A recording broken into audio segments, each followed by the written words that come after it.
Welcome to episode 4 of the See It Our Way podcast, brought to you by VICTA.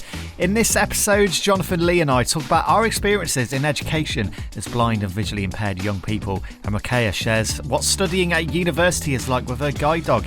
Eddie's back with her pet peeves too. But before all that, we're starting with a conversation about employability, what stepping into work with sight loss really involves, and how to advocate for the support you need.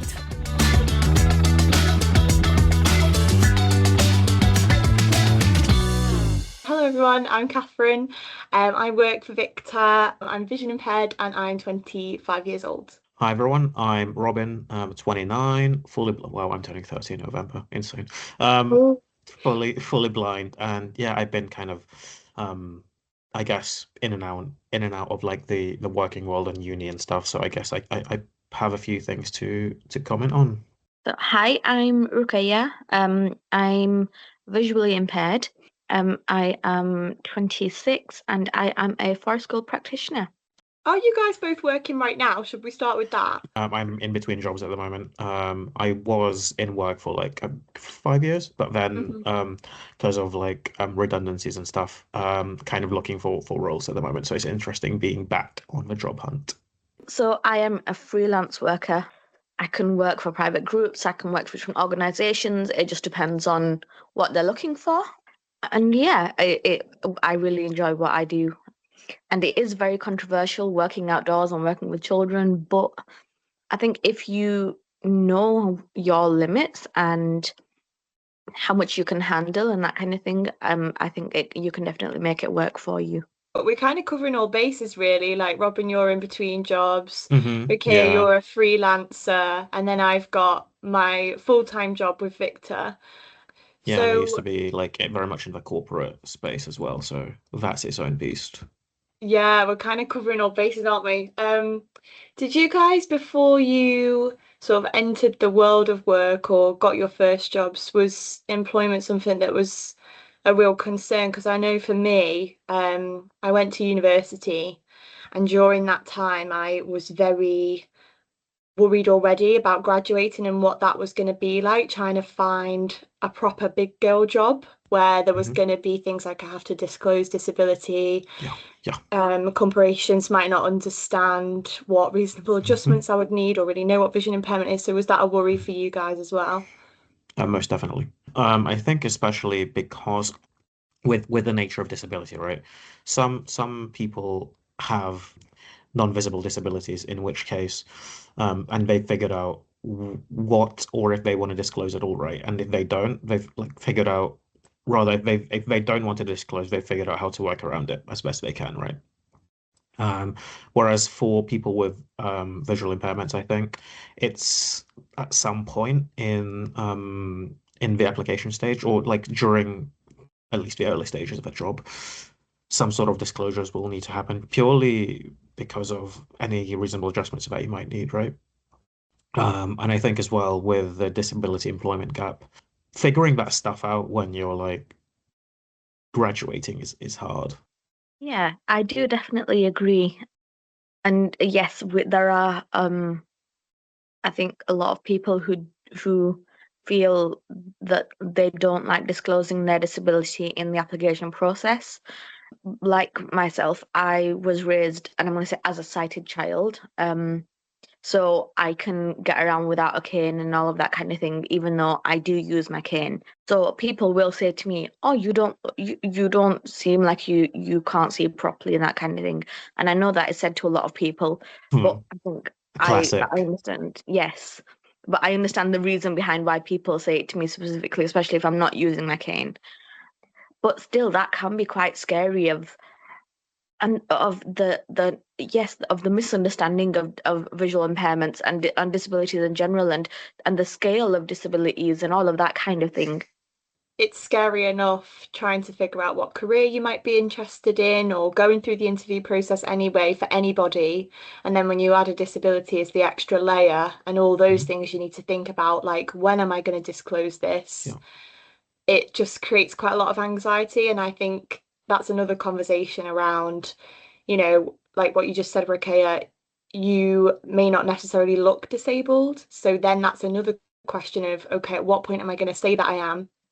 And I think as well, for some people, maybe for a lot of people, like going into an organization who may not necessarily know about disability, right?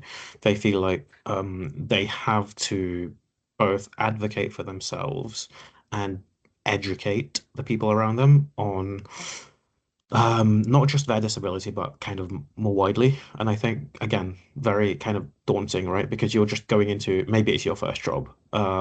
You're like thinking about how do I do X, Y, Z, and now you have to also think about how do I let people know about disability? That is very true. And the thing is, it shouldn't be up to the individual to educate their workplace about disabilities. Some people don't want to discuss their disability at all. For some people, yes, they are more comfortable doing that, but answering questions and that kind of thing is a completely different thing. But to have to educate someone right from the beginning of what disabilities are, the factors of the scale, this, that, the other, that does not seem right to me at all. Yeah, it's such hard work, isn't it? It depends on the environment that you're in. Yeah. You know, I'm in a unique situation now where I work for VICTA, and we are a charity, obviously, for blind and partially sighted people. So there's understanding ingrained it within the workplace. And so that level of having to explain things hasn't really been there. But previous jobs that I've had in the past, it's sometimes been a real challenge to feel like people understand me and know that I can do, you know, my job properly sometimes, just as good as everyone else. So what would I think it you would be the heaviest of ironies if Victor was a place which Yeah. which couldn't understand I your don't think it'd needs. be a very good charity if they didn't understand visual impairment. Yeah, it sort of goes without saying, but that's quite a unique situation. You know, not Yeah. every person with a vision impairment is going to work for a charity or an Yeah. organization that is in that world. So I'm quite similar in that I used to work in digital accessibility, right? And obviously with digital accessibility comes, by the very nature of the work, you are in somewhat the disability field, right? And I landed in a team where it's very open. It's like whatever. It was pretty straightforward for me. Like the wider, like that was a very small percentage of the organization, right? So while the team was great, the organization definitely had a lot to learn. Not just about my disability, but disability in general. So just jumping back to the interview stage, because I think that's the starting point, isn't it? You've made it to an interview. It's different for everyone, but at what point would you two disclose that you've got a disability or bring that conversation up? So for me personally, I wouldn't write it at all in my application. I would wait till I'm in the interview, and then at the end of the interview, after I've answered all the questions and they've, you know, but then I would say at the end, oh, by the way, so then they've already seen everything that I can offer. And then it's like, ta-da, now you have to consider this thing as well, but you already can see how capable I am. So what do you guys do? What's your approach to that?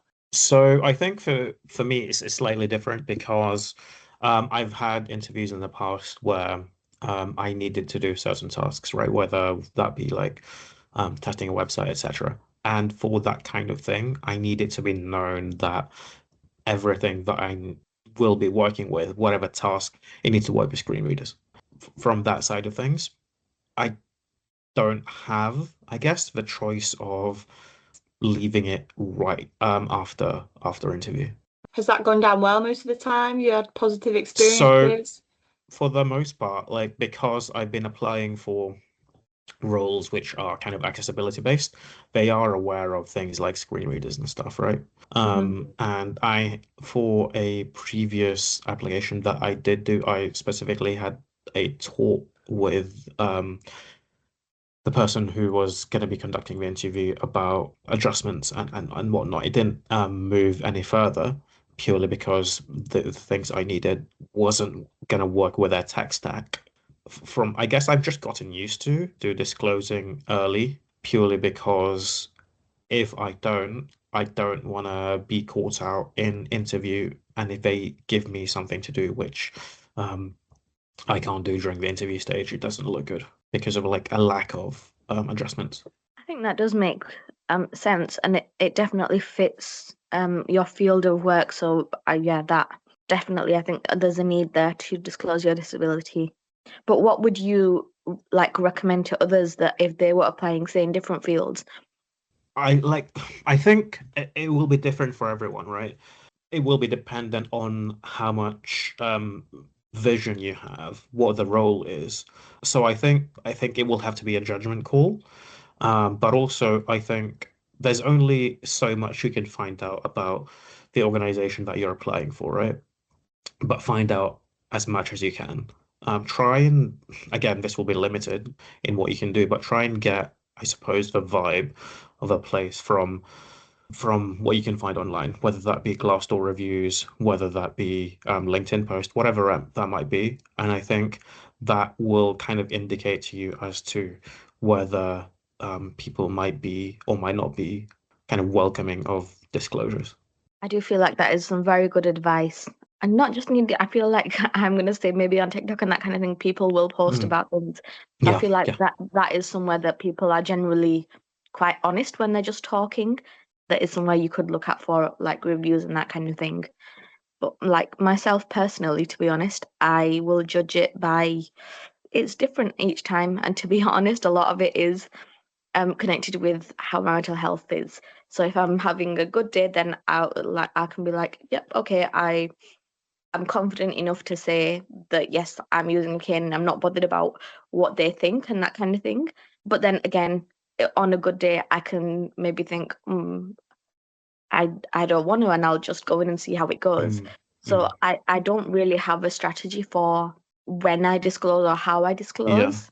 like a lot of difficult conversations, right? It's very much based on the immediate circumstances. You might have a strategy of, you know, I'll always disclose on this point of the cycle, but like I think for the most part, people won't.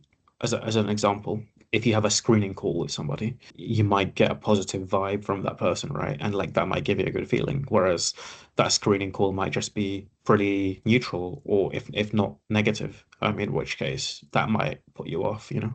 What I do is every interview I will take my cane, so that no matter what it is, that is my point where they're made aware that I have a disability.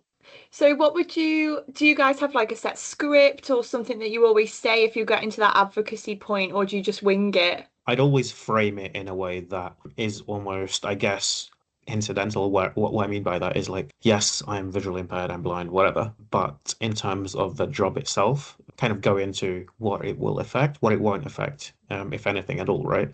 So you're framing it with the job in mind first. Yes, that does make a lot of sense, and that way the employers can also see then what effect it will have on you, your capability Mm, of completing the job.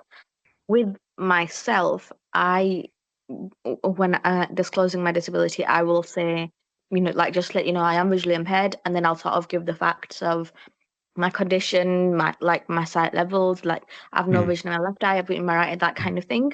And in all honesty, I do feel like if you are confident in yourself, so you have accepted your disability and that kind of thing, it is a lot easier to disclose to people that you do have a disability. Whereas when you're struggling with it yourself, it is a lot harder to disclose. To me, there isn't really anything that you can necessarily do about that. Like, if you're struggling, mm. you are struggling, and it's going to take Yeah. time, and that Mhm. is perfectly fine. And I'm sure everyone goes through a phase Of course. of struggling. But just know once you are more to the acceptance side, it does get easier. Yeah, I couldn't agree with that more. I think, I'm sure we've all been through it. I've dealt with a lot of embarrassment, a lot of shame around my disability that Mhm. I don't know where that comes from. It must be internalized, Societal, yeah, probably. it must be. So the idea of having to talk about it would make me go hot. I'd feel so cringed out. But I think, yeah, you couldn't have said it better, Ruqayyah, really. It's more just, when you're at a good place, it's just so much easier. I think sometimes as well, you just have to fake it till you make it, which is quite cliche. But the Mhm. more you do something, the less awkward it becomes. Yeah. So now I've had several interviews and lots of different jobs, and I've had to have the same conversation over and over again. It just becomes less of a big deal. It won't always go your way, but it's a No. learning curve. Yeah. And yeah, and you can improve on it then for the next time. It doesn't how you disclose doesn't affect you in any way. It's on the people how they react. Yeah, yes, exactly. Okay, I'm kind of interested because obviously you work with your mum Yes. and you work at the forest school. How do you find that when you add in the layer of sight impairment then? Like, do you find there's certain adaptations that you have or challenges that you face when you're there? Because I assume like you're outside with lots of kids running around, so. Yeah, definitely. Adaptations, for example, with my visual impairment, I have no depth perception and I only have vision in one eye. So that does restrict my field of vision a lot and my capabilities. So we don't do sessions in like the woodland areas where it is extremely uneven and that kind of thing. We will do sessions in like parks where the ground is flat and even like the children can be safe and that kind of thing. In the holidays we can have up to like 60 or 70 children in the session. So for me, knowing all the activities that we're doing and then knowing that these activities are safe for the children, that takes some of the pressure off. We will have two activities so there'll be like a craft activity and maybe planting activity. So my mum will do the planting activity because she has a green thumb, and then I will do the craft. And I plan the craft so that I know exactly what I want to walk the children through and all the equipment that's there and everything. And it's much easier for me to help them. So yeah, Robin, what about you? I know obviously you've worked in assistive tech and you use screen readers and things, but are there any other adaptations that you have that make your life easier or any challenges that you've had that you maybe weren't expecting? When it comes to the accessibility stuff, right, there's things that a screen reader will allow you to do, and there are still things which it won't, right? So figuring that stuff out, as well as figuring out my job, was definitely like a learning curve for me. But I also did help out others with their like reasonable adjustment requests and stuff. So I kind of did see it from both ends. I never like requested anything myself, but I did kind of talk to people who did, and I was also part of like the team who started figuring out how to make that work on a large scale, right? So that there would be a reasonable adjustment request process in place, and there would be budgeting in place and things like that. Oh, that's interesting. So you'd see it from the other's perspective Yeah. of someone that's Mhm. granting reasonable adjustments. Yeah, so it was like figuring out where does the budget come from? At the end of the day, though, the person needs to get their adjustment quickly and efficiently. So it's like marrying those two things together. Yeah, it's interesting, obviously, when money's involved and you're thinking how, that can be a level of anxiety when you're applying for jobs as well, thinking, I know I'm going to need X, Y, and Z reasonable adjustments. And you don't want to feel like you're having to convince your potential employer to grant you those because you should be given them, to make sure that you can do the job to the best of your ability.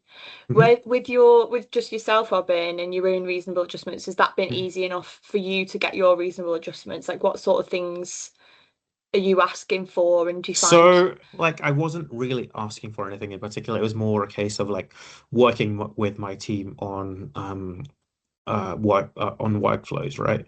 If there was a presentation that I was building, I was like, guys, can you just make sure the like visuals on this are like fine, or if not, can you adjust it for me? There are ways of doing that like more independently, I guess. You could pay for things like Ira, where somebody will look at your screen and guide you through stuff, right?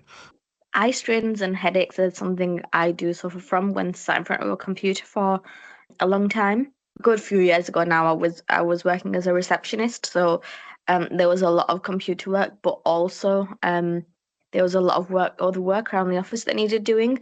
So for me, it was just splitting my day up, so I wasn't sat in front of my computer the whole day. Yeah, and just using whatever you need to use, like enlarging your screen, making your writing, making like the font size bigger, enlarging your cursor, whatever you need. There's no shame in needing and using that. So definitely do everything that you need to do to make your life easier. Have either of you used things like Access to Work I or was about anything to like just that? go on to that. Yeah, I was Yeah, about to go on. just go on to that. It can do a lot of things for you, especially because for employers, right? And we've already established that if they can avoid paying for things, they will avoid doing so. And access to work can takes I forget the exact percentage of the load of them. It can give you a lot from equipment, specifically equipment, or like travel costs or whatever it might be, right? So I think access to work is definitely a resource which if people can use it, they should make use of. For people that haven't heard of Access to Work, Robin, could you explain a little bit So about what it is? essentially, right, it's a government program where they will do I think it also works for interviews as well. So if you might be, say, therefore hard of hearing and you need, but again, I'm not an expert on this, so do feel free to kind of look this up yourselves, guys. If you say need a BSL interpreter, I think access to work can like reimburse either you or the employer for that. So even from interview stage. But in terms of what you can get from it, they will do an assessment where you kind of talk through what you need, etc., etc. I guess it's also you working with them. If you already know what you want and need, you obviously work with them, knowing what you need. But again, if you don't know what you want or need, they can also recommend things for you. So as I've already mentioned, to include things like, laptops, other equipment, but also travel costs if you're, say, getting a taxi from home to work, etc. I just wanted to clarify for people, because I've never used Access to Work either. So it's not like applying for a benefit or anything, is it, where you can be denied the adjustments? Is it a process where you will get your adjustments that you're asking for? So I'm not entirely sure on the mechanisms of it all, but I think there's a process wherein if, say, you do know what you want and it's quite expensive, I think what they will do is potentially recommend other things which may do the same thing, but like might be less costly and stuff. But I'm not like a massive expert on it, so I would encourage you all to look it up yourselves because I don't want to be giving out wrong information. I was just going to bring up internships and schemes as well, actually. When I was leaving uni, it was suggested that I apply for Change 100. I don't know if either of you have heard of Change 100. I did Oh. that. Oh, did you as well? Way back, way So back when. yeah, that's a really good one.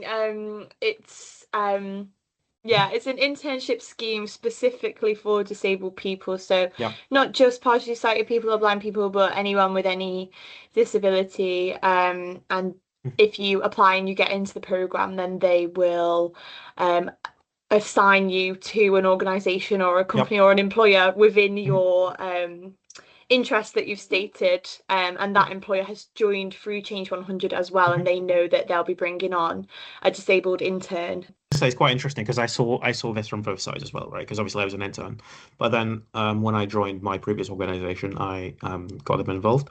Yeah, they did the program for a few years, and they actually took on permanent people. I think of the interns that they did, I forget the exact numbers, but I think it was two or three interns that they took on permanently. Yeah. See, that's really good. See, when I did my internship, they did offer to extend it beyond the 3 months, but in that time I'd interviewed and secured another job for when the 3 month period was going to be up.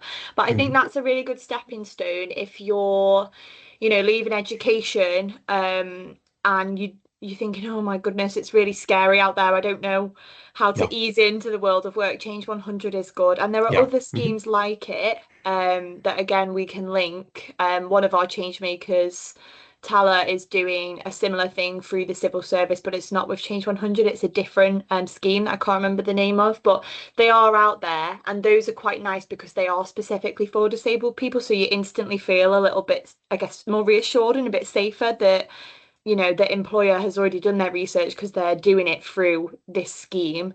So they're going to be open to giving you your adaptations. And then it just kind of helps you to dip your toe in and feel confident that you can succeed. Because I think confidence is it's the main thing. If you feel confident that you can go out there and do it, then that's half the battle over, or it was for me anyway.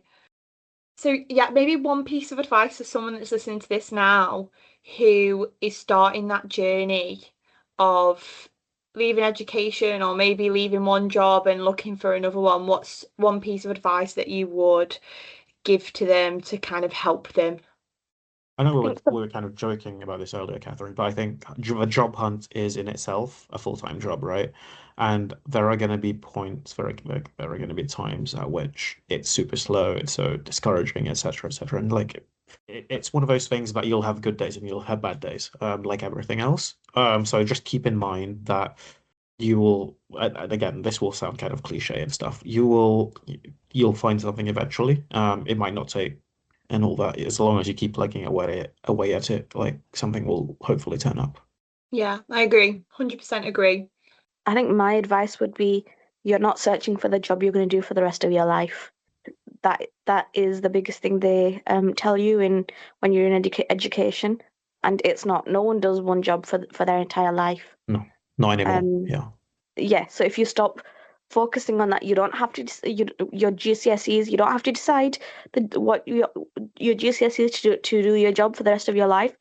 Do your GCSEs, focus on your education, and then try and find a job.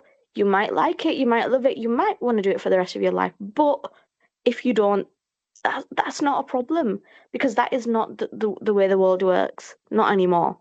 I could not agree more with that. That's such a good piece of advice. I think, obviously now I love my job. I love working for VICTA. I've had jobs in the past that were fine, but they weren't going to be my long-term careers. I think when I first started on the job hunt journey, I was just more obsessed with I just need a job because I was so worried about, being unemployed and not being able to find anything because of my disability.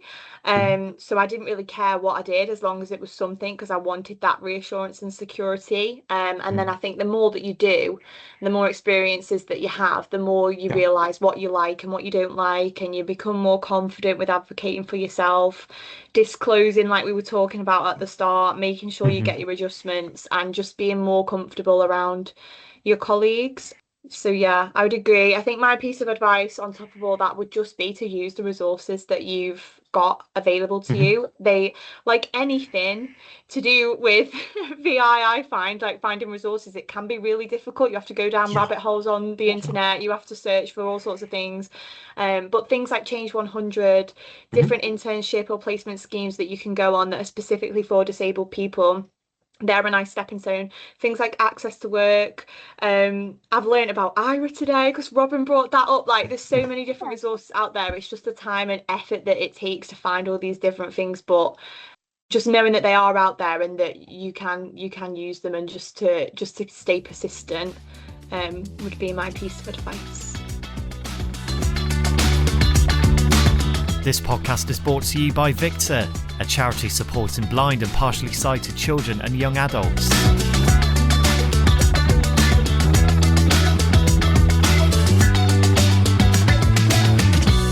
So it's me again, Ruqayyah, and I'm here to talk to you guys about guide dogs and education. But instead of talking about education about guide dogs, I thought I'd change it up a little bit, because I've talked to you guys a lot about guide dogs the last few episodes.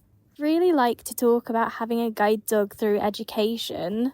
I've had Bertie, my guide dog, for the last 3 years throughout university, and before that I was a cane user. A really big adjustment suddenly having a dog balancing university. I remember going through guide dog training while simultaneously doing my university interviews. That was a really busy month for me. Now I'm at university with my guide dog. One of the most interesting things I found having a guide dog at university, I mean, I knew it would impact my socialising within university and making friends and societies and so on, but I didn't really expect the extent of it, I guess. I tend to find socialising goes one of two ways. Normally, people will come straight up to me and Bertie, but for all the wrong reasons. They'll come up because they see an adorable dog that they want to play with, which isn't the most helpful when he's working. Remember, guys, always ask before you pet a working dog. The other scenario, unfortunately, is people will straight up ignore me because they see I've got a working dog that says please don't distract, so they don't talk to me because they think that will be distracting for my dog. I can appreciate the sentiment of not wanting to distract him, but don't want to not distract him so much that you don't talk to me at all. I hope that makes sense anyway. Something that I've tended to do that supports me to avoid these scenarios I had to learn the hard way is just every once in a while when I attend a new society event or when I'm in a new classroom, I either get someone to say it for me, whether that's a teacher or the project lead or whatever that might be, or if it's applicable, I say it myself. I'll just make a joke out of it. I'll say something along the lines of, you can talk to me but not my dog, or just anything like that to make it very clear that I am approachable, but just don't distract my dog. And I think that's a really good way of working around it, and I feel like it really makes people a lot more understanding of what's going on and their ignorance, so people can learn from it. The thing that I want to touch on being a blind university student is the way that you're perceived as a disabled student from your tutors and alike. I feel like I'm treated as if I can do absolutely everything, there's nothing wrong, I'm completely capable. Or some tutors just treat me as completely incapable of absolutely anything, and there's no in between. I don't feel like I'm seen as a person who has some struggles, but also has great achievements and potential and is working really hard. There's no middle ground, and I find that really difficult when dealing with my tutor interactions. Thought I'd throw that out there because I can't be the only one who's experiencing it. I'm sure many other people are, and it is really frustrating. You just want to be seen as a person, someone who has strengths, someone who has weaknesses, just like everybody else, not just through the lens of your disability. It's really hard overcoming those challenges. I've kind of just put it to one side. I'll do as much work as I possibly can. I mean, try and educate the tutors if you have the capacity to, but it's absolutely not your job to. You do what makes you feel comfortable. I've just kind of learnt to ignore it, carry on doing what I can do. There are obviously some tutors and some people that definitely have your back and see you as a person eventually. So definitely count on the people around you. I think that's just been my way of working. Ignore the people who think certain things of me, and I'll just carry on the way I've been carrying on and do my absolute best that I can. You're listening to See It Our Way, a podcast brought to you by VICTA. This episode is all about education and employment. And a few weeks ago, Johnathan, Lee and I sat down to talk about our experiences in education as blind and visually impaired young people. Okay, so this part of the episode, we're all sort of want to talk about our... I want to say education history. I don't mean what qualifications we have. Mm-hmm. I mean, like, how we all got on at school. I scraped by secondary school, and I'm surprised I'm still afloat. How's that? Yeah. Like, how, obviously, being visually impaired or blind, like, it's a bit more difficult for us, I guess, in an education setting. I think as a visually impaired person and has eyesight that has decreased over the years, I think I've seen all different types of education and all different ways of working really throughout my life. Yeah. You've experienced it all, haven't you? What about you, Jonathan? I think my conditions largely remained stable over my life. I was fortunate enough to have had quite a bit of support, maybe a little bit too much especially when I was younger. So when I started secondary school, sixth form, and now college, I think there was a lot that I had to, I guess, take on and learn all in one go. Yeah. So I think what sort of things were put in place for you at like sort of primary school when you first started? Like what? Is access arrangements the right word? I don't know. When I first started primary school, my dad, quite literally, just sat next to me. So, a lot. Sat next to you. Yeah, my dad literally sat next to me. I started school when I was in year 2 because of medical complications, and year 2 was like the first year that I was able to go to school without my immune system basically wanting to off me.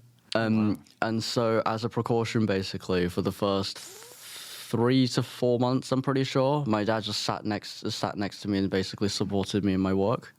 Wow. And then year 3 was a little bit better. It moved to having basically like a CCTV camera to see whiteboards and stuff, and having large print resources. And then years 4 through to basically 11, it was basically large print resources and then a little bit of assistive tech. But all in all, nothing much changed over that 7 to 8 year period. I can't count. Yeah. Something that I've learned with being a part of the VI community, accessibility and the VI education is different for everyone. And for example, when I was the age of 3, my parents were told by professionals that I wouldn't be teachable. So I believe everyone is teachable in any way, but might be a bit different.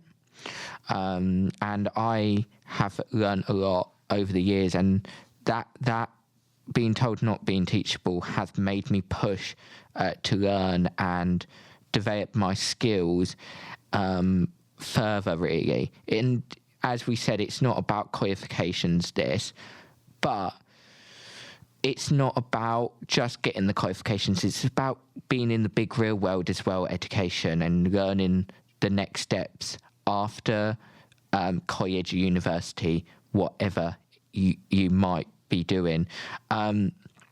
Like when I started in school, I went to a VI unit primary school, and they were pretty good through my primary years to make sure my work was accessible. My main issues in education came along when I joined in secondary school. I went to a special needs school, mainly focused on mild special needs with autism and ADHD. And autism and ADHD is obviously very different compared to other conditions in the VI community. So I was the first VI person, and a lot of my work wasn't being accessible. And I went to the head teacher, I went to all the senior leadership team to speak to them. No one was listening to me. It took me about 5 years to be listened to, but not at the end even achieving a perfect world of everything being accessible.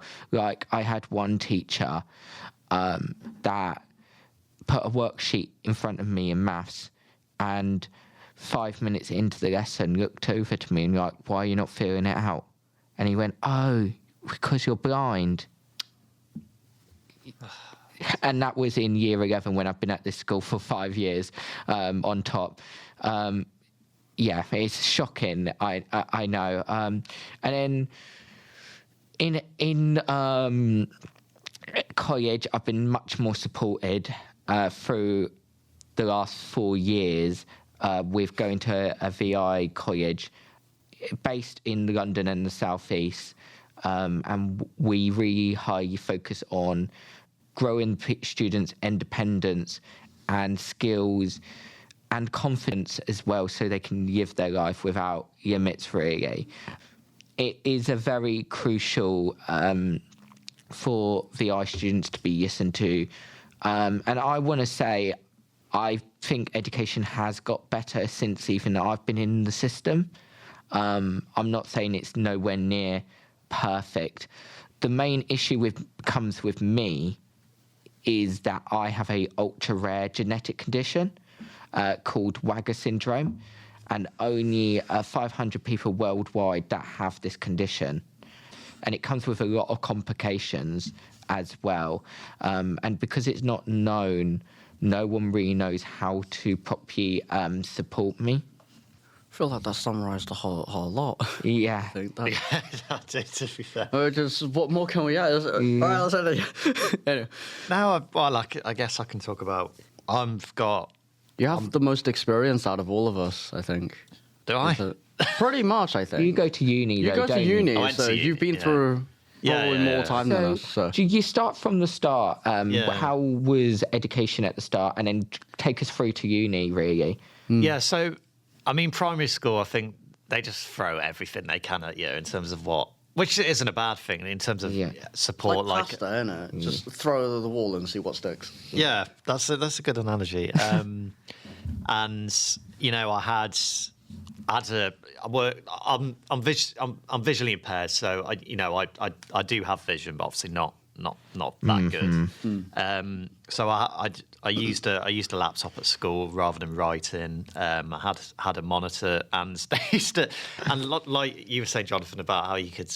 I could see on my monitor what was being shown on the board, but the thing that they couldn't, the thing that I used to do, which would really wind them up, they didn't realise, is I could sort of hack into what they were doing. So I could write on the board on my laptop, and they would be like, "How did that get it?" Because I would do it so what's the word? Discreetly, I'll just put like a little dot on the board or something. And years they just couldn't work it out, and I was just doing it really discreetly. So I had that, so I could see the board. I had like a teaching assistant, like 1-to-1. So she did a lot. She did a lot for me.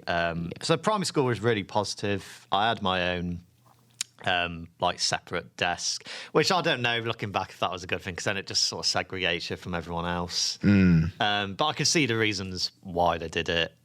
So primary school, was a really good experience. Secondary, I hated secondary school, to be honest. The support wasn't great.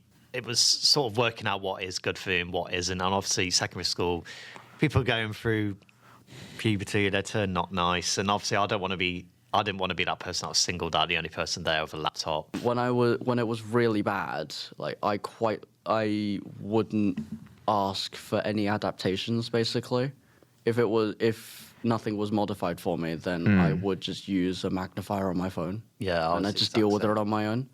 Yeah, because I think at that point we see ourselves as, for lack of better words, we just feel like we're eating up resources. Does that make sense? At least that's what I was feeling like mentally. It was just like, I'd rather not take up more than I already have to take up, because we already need more to basically function. You did feel like a burden sometimes. Yes, I think that's what I was trying to get to. 100%. Yeah. Especially when, let's say, I don't know, you're a secondary and you have a supply teacher and it's all chaos in the class. As soon as you say, I give you a bit of paper, I'm like, well, I can't see that. And then they're like, well, there's nothing I can do. I'm like, well, really, you should have been told. I only had one-to-one trained for me in secondary school. And when she was ever off ill, and don't get me wrong, that happens in life. People get ill. You sometimes priorities happen in your life where you have to take days off. However, the school didn't know how to support me when she was off, and everything went up in the air, really. And there were many talks about training a second person up, but the issue is simply the funding. They just didn't have the money really to do with that and to resource that, really. Yeah, I think that's a good point. There's never really a plan B in place. There's a plan A. Plan A is normally well executed. Yes. They just assume that the first plan works, and if it leaks, then it's like, how long can you hold out for? Yeah. So, again, I guess, to still talk about secondary school, I didn't want to, like you were saying, Johnathan, with, I really didn't want to stand out. And if teachers said, do you want this made big, I'd just be like, no, don't worry. But I did need it, really. I really would struggle. So, secondary school, I got through it somehow, but it wasn't amazing. Obviously, you don't have one specific teaching assistant either, so they all change. They don't know or get you as much. But, I got through secondary school. Then I moved on to sixth form. That was much better. I had, again, a one-on-one sort of teacher assistant that I only needed. She was with me in, every class from the start, but then as I got used to it, I only needed doing one, lesson at the end, because I thought, I'm actually, things are already put in place for me. The teachers know me. I've had the same teachers. And again, people that move from secondary school to sixth form, they mature. They don't care if you've got a laptop. They're more concerned about the way they look and things like that. It's like, we'll get on with it. So sixth form college was positive experience. And then I guess university, and that's probably been because I was really worried about going. I was really worried about going to university because I was like, "This is." You do hear a lot of trouble with uni for visually impaired students. Yeah, but it's not to say it's not done. No, definitely. I think it also just heavily depends on where you go and just how much experience they've had prior. Yeah, and just that information is just never available unless if it's through word of mouth. But even if it's through word of mouth, you only hear about like 3 or 4 schools.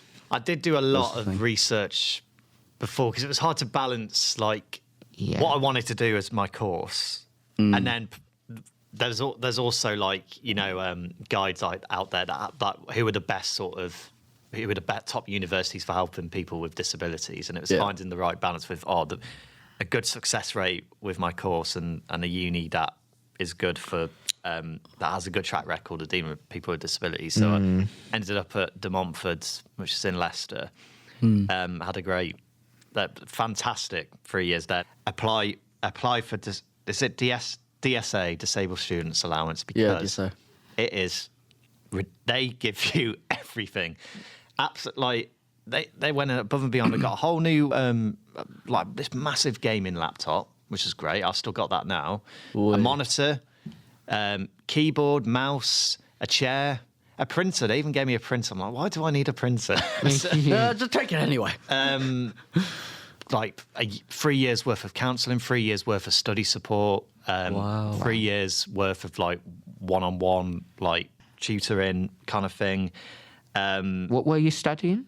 Media production. Oh, so, yeah. Ah, nice. Yeah, so this kind of fits quite well. And then, again, I had never, ever had one issue in the whole 3 years with any sort of access arrangements there. Obviously, if anyone is going to university soon, and just apply for DSA because it will make your uni experience far, far better and far easier and much more enjoyable. One of my really close mates, actually, that I met in secondary school, he got an unconditional offer into Northampton University. And I think while we were in sixth form together, since we had a lot of free periods and we were 16, 17-year-olds, we didn't want to work. So basically we were just looking around for unis at the time. He was dead set on what he wanted to do and found Northampton. It was a perfect balance for him. Albeit he has, I guess, less needs than I think most people would. I think he's relatively independent. He just needs his text enlarged, basically. Apart from that, he can function fine. But I have caught up with him a few times, and I have not heard any complaints about Northampton either. And I have seen some of their interactive maps and campus guides. It's laid out really nicely, so I would also throw Northampton out there as a recommendation if anyone else is looking. Right, and also I saw one of my old friends now from the college I go to uni to do engineering as a visually impaired person that basically doesn't virtually have a lot of sight at all. I do really wonder how they're doing. I don't really have a further update, but because I went to a VI college, I still do, to be fair. Go to VI college. They put a lot of support in to support the student do what they want to do, and so.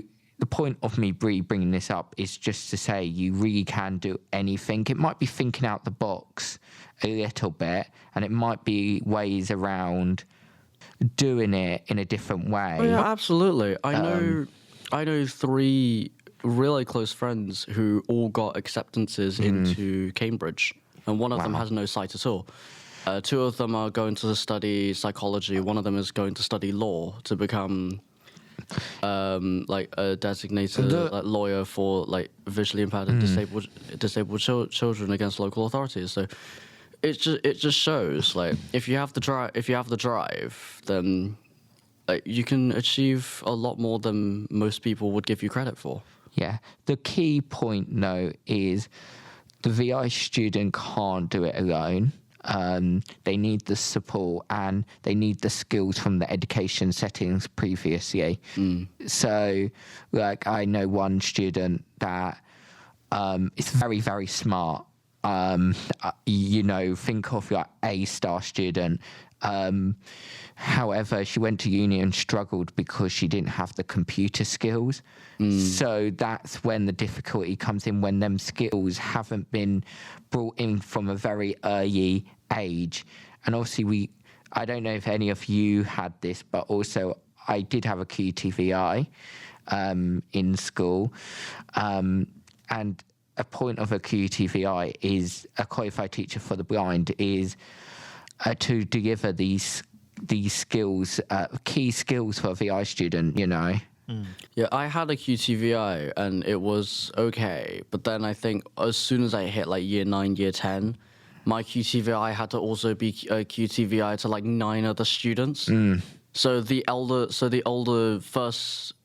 years, so I think at that point it was like 7 of us. Yes. The top 7 of us were basically just left to our own devices. So when I graduated from sixth form, I didn't know the full grade 2 Braille code, and I didn't really know how to use a laptop either. The only main skill I picked up, and it was through self-teaching, was touch typing, and that was basically it. I didn't leave with very much other than the qualifications I had and the certificates that I had. Johnathan, as you have been getting used to moving to Hereford and getting used to the surroundings around there, how have you been finding the support from a college for the blind, really? They've gotten a lot of things right. I will say that definitely. They allow you to have a lot of independence. Yeah. And they really do build, I guess, they really try to build your like skill set around what you want to do. Like, basically, you just request something and they'll see what they can do about it.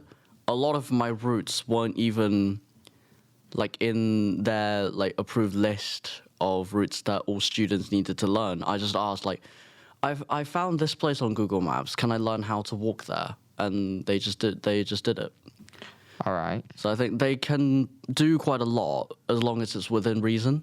Going back to, I think we were talking about earlier about how, I think you said, Lee, like, just because you're visually impaired or blind, it doesn't mean you can't do a particular course. Or what? No, it's like, as I was saying, I know one student that went off to do engineering, and it was a lot of thinking out of the box, and we had the support from my VI college.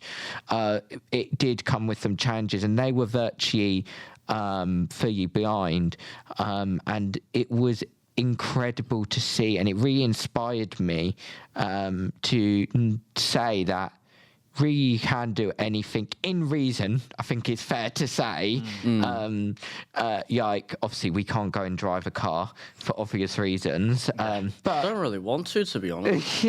I mean, I would like have you ever seen have people not seen how much cars and gas cost nowadays? I mean, yeah, to be fair, it's cheaper, isn't it? But also I would like to go and do a race car experience. I think that'd be cool. But I'm going off topic anyway. Yeah. So, and I just seriously believe, like, I think there's a lot of myths. I think even from, not blaming any parent in particular, I think even from parents doubt their kids, not meaning to, on the certain things they can do as well. So I believe, like, if the right support is put in place and we have the right services, anything is possible. Yeah, exactly. Like, there was in my course, like uni, there was obviously a photography component, and photography is it's a very hard one, isn't it? It's pointless, to be honest. But it's not pointless because I don't think the university had. That was the only sort of downside of it. They didn't have enough sort of resources to help me really with photography. Because I was like, well, I literally cannot. I can't do this, and I don't want to fail my assignment for that. So instead, they were like, okay, well, why don't? So obviously, your assignment is like, well, taking photographs, obviously, but they're like, why don't you sort of be the director in terms of like you set up exactly what you want. It's like the PE in school, isn't it? Where you're like, oh, you can be the ref, can't you? Yeah, so it's like you set up the shot. Tell me exactly what you want, and then I'll take the photo for you. And I mean, that's a fair compromise. Yeah. You're still doing like the majority of the work. The one thing you're not doing is actually like pulling the trigger. Yeah. Because obviously, being a visually impaired person trying to see through a lens is completely pointless. I do media in school, not in college, I mean, and it is really interesting, I must say. I have a brilliant media and English teacher, because he teaches both, and he has been amazing at making sure everything is adaptable, and I think also it's partly down to AI rolling out. With all these AI chatbots now, it's so easy to do everything now. We're just putting everything into AI and ChatGPT and all this stuff. It is, AI's made so many interesting images for me, because media, as you will very much know, Adam, it is very visual, isn't it? It is. And some people might question why, as a visual person, we would do this. I think the simple answer is because there is a lot of audio stuff in media, but it is also at the same time very visual. It is. It's like, for example, from Adam and my experience, we are both radio presenters, and that doesn't have any visual to it. I mean, saying that, most national stations are going visual now, aren't they? Yeah. But more local and community-based stations, we are so lucky. Like, we have these opportunities to raise the profile of people like us, really, and you don't know who's listening, and making a difference to even one person means the world, really. Yeah. No, completely. Do you agree, though, Adam? Yeah, but very much agree. I think that's very good. I 100%. guess wrapping up, like, what are the key points to sort of, just to tell people, and if they're... Don't give up. Communicate, because I must say stuff. I'm the worst. I used to be the worst. I've got so much better. And just talk, because no one's going to know how to support you or what you need until you say something, really. No one is a mind reader. And just try your best and keep pushing. There are many very inspiring VI influencers out there which really show that anything's possible, as I've said many times throughout this. And you can just keep pushing and pushing and pushing, and you will eventually reach your goal. It might not happen overnight, and it won't happen just by flashing your eyes either, but it will eventually reach your goal, and you will make some sort of improvement. Yeah. I think the phrase that I always like to, I guess, whenever people ask me about it, is I always like to tell them that society is never going to be your friend if you just stay silent. Or I treat society as a bit of, I mean, with how much like plain luck and stuff like that, because we can probably all agree, luck has probably played some part in how well or how badly some periods of our life has gone. So I have at some points treated society as a little bit of a lottery or casino system. Sometimes you can get lucky and get stuff. Other times you might need to work a bit harder to get where you want to get to. But always ask for what you need. And if they say no or they don't listen to you, just keep asking. They're not going to be able to silence you. Yeah. So just keep asking. And I think if you don't ask, then no one's going to be like your friend. No one's going to not only want to, but no one will know how to help you. I think if you are approaching or thinking about going to university, then I think there's plenty of resources out there to help you choose the right one for you in terms of how best they rate in terms of support for people that have disabilities. And honestly, you're entitled to it, so apply for DSA because it really will help your university experience 100%.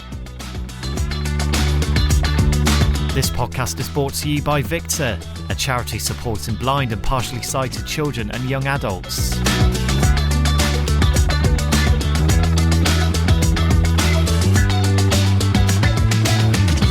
Hi, it's Ellie with another Ellie's Pet Peeves, and there is so much that I could say about education and employment because my experience with both of these hasn't been great at all.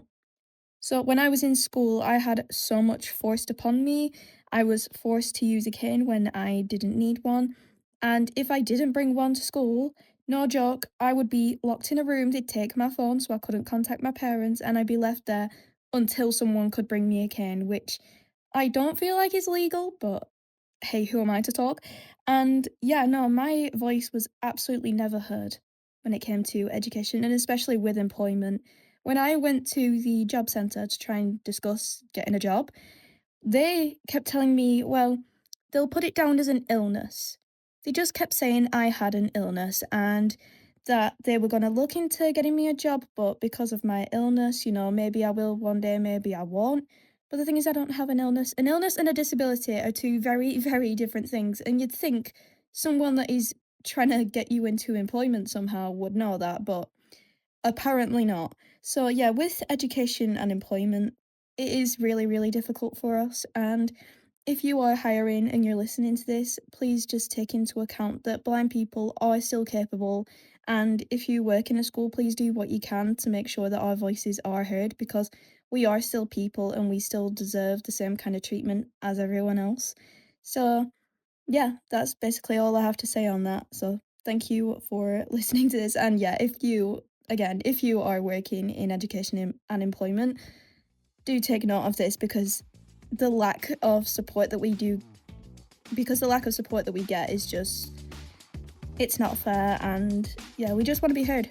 Another really insightful episode today. I've learned a lot and I hope you have too. If you've got any questions for us, drop us an email, podcast@victa.org.uk, and we'll answer it in the next episode. We are back in 2 months with an episode all about family life and the dynamics that shape it. We'll be sharing stories from home, talking about independence, and passing on some of the life hacks that make day-to-day living just a little bit easier.